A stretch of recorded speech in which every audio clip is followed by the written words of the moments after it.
سبق کا تعارف: سبق چراغ کی لو کی مصنفہ کا نام ہاجرہ مسرور ہے۔ یہ سبق کتاب سب افسانے میرے سے ماخوذ کیا گیا ہے۔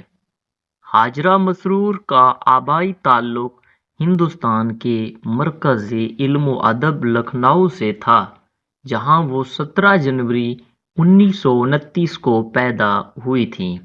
ہاجرہ مسرور کی پیدائش کے کچھ برس بعد دل کے دورے سے ان کے والد انتقال کر گئے اور خاندان کی ذمہ داری ان کی والدہ کے کاندھوں پر آ گئی۔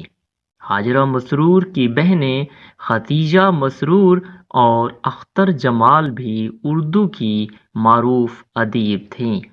ان کے ایک بھائی توصیف احمد صحافت سے وابستہ رہے، جبکہ ایک اور بھائی خالد احمد کا شمار اپنی نسل کے ممتاز شاعروں میں ہوتا تھا۔ قیام پاکستان کے بعد ہاجرہ مسرور اپنے اہل خانہ کے ساتھ پاکستان آ گئیں اور لاہور میں سکونت اختیار کر لی۔ اس افسانے میں مصنفہ کی جانب سے غریب آدمی کے ساتھ ہونے والے رویے پر تنقید کی ہے۔ اس افسانے میں مصنفہ بیان کرتی ہیں کہ انسان کسی کی مدد اس کی زندگی میں نہیں کرتا، نہ کسی کی بیماری کا علاج کرواتا ہے اور نہ ہی مالی مدد کرتا ہے، مگر غریب کے مرنے کے بعد نیک عمل اور ثواب کی نیت سے اس کے کفن دفن کا انتظام ضرور کرتا ہے۔ اس افسانے کے آغاز میں اچھن اپنے ابا کا انتظار کر رہی ہوتی ہے، جو دکان سے آنے کے بعد نہ جانے کہاں چلا جاتا ہے۔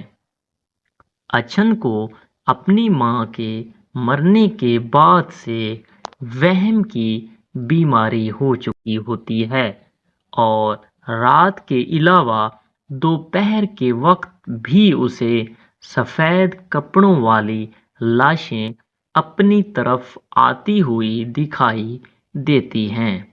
اچھن کا باپ 10 روپے کے عوض ایک دکان پر بطور منشی کام کرتا ہے۔ اپنی بیوی کے مرنے پر اس کے کفن دفن کے لیے اپنی مالک سے مدد مانگتا ہے، جس مالک نے ساری زندگی اس کی بیوی کے علاج میں اس کی مدد نہیں کی تھی۔ وہ کفن دفن کے لیے اسے 25 روپے دے دیتا ہے اور واپسی کا تقاضا بھی نہیں کرتا کہ یہ تو نیکی کا کام ہے۔ اب کہ اچھن کی حالت بھی اپنی ماں جیسی ہوتی جاتی ہے، لیکن منشی سب جاننے کے باوجود اس قدر مہنگائی کے دور میں جب کھانے کے لالے پڑے ہوں تو اپنی بیٹی کے لیے ڈاکٹر نہیں لا سکتا۔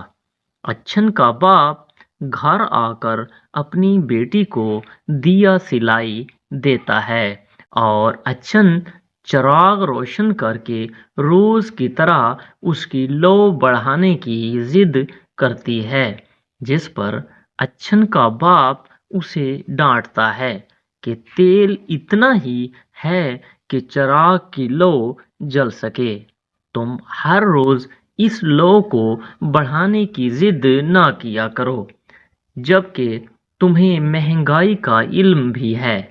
اچھن اپنے والد کے اس رویہ پر افسردہ ہو جاتی ہے اور اپنے بستر پر جا کر بیٹھ جاتی ہے۔